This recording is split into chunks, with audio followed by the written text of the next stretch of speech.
Let's try that again. Good morning, good afternoon, good evening for the second time today. I think Spaces is just being a bit of a dick today, if I'm being very honest with you. But you join myself and the amazing Angie Setzer for the grain market blast. As usual, well, actually, I'm better give her the full glam before.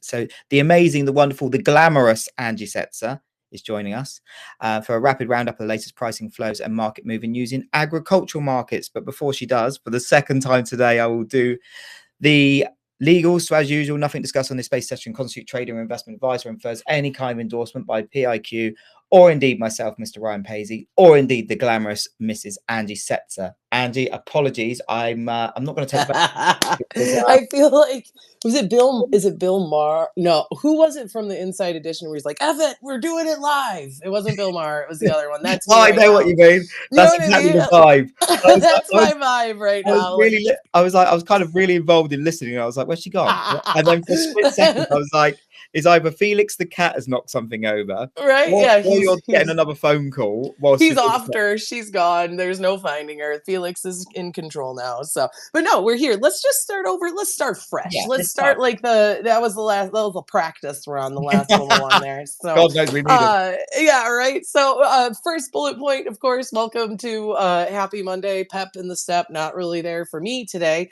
Which for most of you might be like, what? That's you not being pepped in the step, but yeah, it's the case. But so what we're watching, obviously we had the Time magazine on Friday, the interview come out. Trump is like 200 deals being put together. They're all soon, they're going to be announced over the next 3 to 4 weeks. Welcome news by the administration. But obviously we don't really have much in the way of details, though, since, in our little hiccup and our coming back, there's been some talk that there are going to be plenty of deals announced this week. Like there's just been, that's kind of floating over the wires currently. I was trying to see if I could find it where it's like, hey, we're going to have some. So we'll see what that breaks, what that looks like. We did see some talk there that Japan will look to increase their imports of agricultural products, corn, soybeans, maybe some wheat, and probably some LNG and other things to really kind of cut into their trade deficit. Though, there are some concerns developing that, it might not be enough to really please the administration. One of the things that the administration has said is that they want, some moves to kind of push back against China. Japan has said that won't happen and that they want a full rollback of their tariffs. It's kind of something that they're demanding from the administration. So we'll see what that what that brings, what that conversation looks like this week, and what the announcements are. Basent has said, or the administration has said, and maybe I said this already in this recording, but that they'll be present in the administration's press briefing in the morning, and that he'll have an announcement. And so maybe that's that.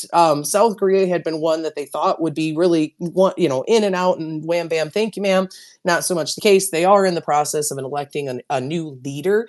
And so South Korea's leadership is like, yo, there is not going to be a trade deal announced ahead of the election. Like, that's not something for this leader to do. Like, Yeah, it's kind you of, know what? I feel yeah, like this is completely understandable as well. I don't think we can, yes, yeah, especially yeah. this. Remember what happened with the leader that they've just got rid of. Which remember when he kind of barricaded himself in his office Yeah, and we had the martial law for an yeah, afternoon exactly. or But whatever, like, and look, like some of these other hold your fire, things. hold your fire. Yes, Like, yeah, we yeah, just yeah. want to, we just want to get our own house in order before we start doing these massive trade deals. And it makes sense. It kind of reminds me a little bit of like the '08 election. You know what I mean? Like where we knew it wasn't going to be W staying in power, but we also knew that whoever was making the decisions between the banks and the, yada, yada, yada, they had to have a role, so it's kind of one of those things where it's just easier not to have that confusion come into play. Still plenty of time, right? The election's June 3rd. The reciprocal tariff deal deadline is July 9th or whatever. And so, we have some time there. Speaking of new leadership, Canada is voting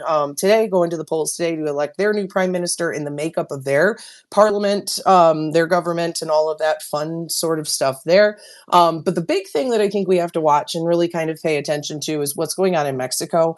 And we've got a dispute basically over, and a lot of folks have probably, especially if you're in Texas already, have probably heard about it, or maybe have just kind of, it's been brought to your attention over the last couple of weeks. But it definitely is one of those things where I'm a little nervous. It could be that sort of straw that breaks the camel's back, like that one little thing that you don't see coming, that flies in with an elbow, from the back. But basically in the 40s, the US and Mexico agreed to share water. Mexico is supposed to send so much water to the north from one of its reservoirs, I believe, in the west part of the country. And in the east part, the US sends so much water to the south. And we kind of have this sort of reciprocal back and forth of water. Well, over the last several years, Mexico has had several droughts, and it's been part of why you've seen them really up their imports of US grains and some of these other things. Several droughts in a row, and they have not followed through on their obligations. And this has been something that Trump has really pushed back on, and is super kind of important to recognize in the sense of politics. His new Secretary of Agriculture is a Texas native who has very close connections to Texas agriculture. And this has been one of the most important things that they have been discussing for a while is, hey, they owe us a lot of water. This is kind of creating some issues for us here in the South.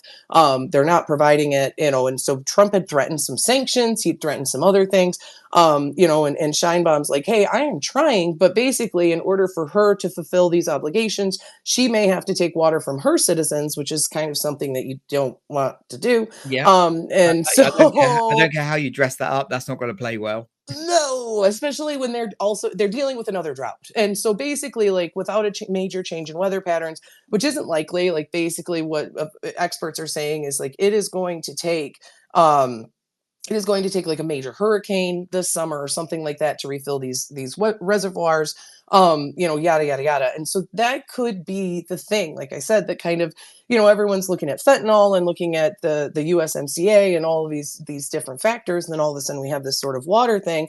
And it's not the only water treaty, right? You had India and Yeah. Pakistan. There's talk of water wars, I tell you and what, so so just two things on this. Like, firstly, yeah, in terms of specifically on Mexico, we have, and yet rightly so, we have been saying from, well, it feels like for years, but probably just for a month or so, that it's Scheinbaum that's been probably the most proactive in terms of his yes, dealings with Trump. So if this kind of comes unstuck, then it's kind of like, well, what hope does the other trade deals have? Kind of, yeah, yeah, but yeah. and then It makes just to add also on the water situation, this feels like one of those kind of topics like water wars and all stuff like that. This is something that's been like mooted for like, feels like a decade now. forever. Yes. Yeah, and it just feels like right now it feels like this is the first time when we're starting to see like serious geopolitical kind of moves on water, with Mexico. Yes. And like you say, rightly point out that India, Pakistan, where they've said that if India kind of tampers with Pakistan's flow of the River Indus, then that's a declaration of war. And it's thankfully it feels like, well, on the headline front at least, we seem to have died down a little bit on that confrontation. But again, it's one of those things that it's not a problem until it's a big problem. And it really becomes one of those, like I said, where it's like that flying elbow out of the back Yeah, of the from the room. top Like, you rope. don't, yeah, exactly. You don't really see it's coming. It's really one of those things. And so, for me being from Michigan, like we are just awash in water. Oh, I see what you did there. It is one of those things that has been discussed often. You know what I mean? Like, do you sell it? How do you, like, it is, and it's something to pay attention to, and could be something that could, be a trade disruptor without us even Yeah, really acknowledge. It's like port fees or whatever. Like, there's these things that come out of the blue. For my farmers, I always say that, where it's like it's frustrating to a certain extent because it's hard to pay attention to all of the little factors at play. yeah, And that's one of those where, like, this could impact trade going forward. Not only trade, it could impact production, agriculture in a big way, in some major producing areas, Mexico, US, and then India and Pakistan. And that's not the only one. yeah. Obviously, next point, we're watching the Russia-Ukraine situation. Rubio, Secretary of State Rubio, it feels so weird still to say that to a certain extent. As you get used to new people and new positions, you're like, wait, he's not. But anyway, little Mark. Anyway, what's his what was his nickname? But he says this week is important for the ones for negotiations. Basically, the U.S.'s role in negotiations this week is the kind of the make or break, and the administration has been hinting towards this, where it's like, listen, if you guys don't want to work on this, we don't want. We have other things. We have a lot of other things. Yeah, Like, yeah, our hands are a little full. If you haven't noticed, President Trump has, though, expressed his disappointment in Putin continuing to target Ukraine's infrastructure, civilian infrastructure, and has floated over the weekend, the possibility of increased sanctions on Russia if it were to continue. And honestly, I mean, he really could, in the West could do this. Like, if you really wanted to, now that we're to a situation that we've kind of stabilized prices to a certain extent, we've stabilized at least the feel of of a stabilized, world supply and things like that, and it's not 2021, if the U.S. really wanted to, they could crack down on Putin's, export of Yeah. grains and Putin's export of oil, and I bet they would probably come to the table a heck of a lot quicker. But that is something that's difficult for a world leader to do because it is going to increase the price immediately. It would increase the price that consumers are paying and all of these other things, yada yada. European allies, Ukraine, they remain displeased with the amount of land Ukraine's expected to give up. But the members of the administration are like, what exactly do you want us to do about it, Donna? Like, it's gone. And so it's one of I those appreciate things that. where, it is what it is. But Russia has said that no one's talked to them about giving up our favorite nuclear plant either. Though the US has said that they would take control of it, and split the energy between the US and Ukraine, and it would be go back to Ukrainian ownership or whatever, yada yada. But also, we're paying attention to the drought situation in the area. It is still incredibly dry in southern Russia, still very dry across parts of Ukraine. It's allowed them to get spring work done. You'll probably hear about advanced plantings, spring plantings being ahead of average, and some of these other things. But definitely something that we'll want to pay attention to because they had a drought last year. Ukraine did that really, mattered in the world grain flow and is part of the reason why the U.S. has seen such a big bump in our export demand. We've seen Spain and Portugal and a few others step Yeah. in and start buying a bunch of U.S. corn. Last thing, if you don't, do you have anything you want to point out No, on the no, Russia no, Ukraine? all good. Okay.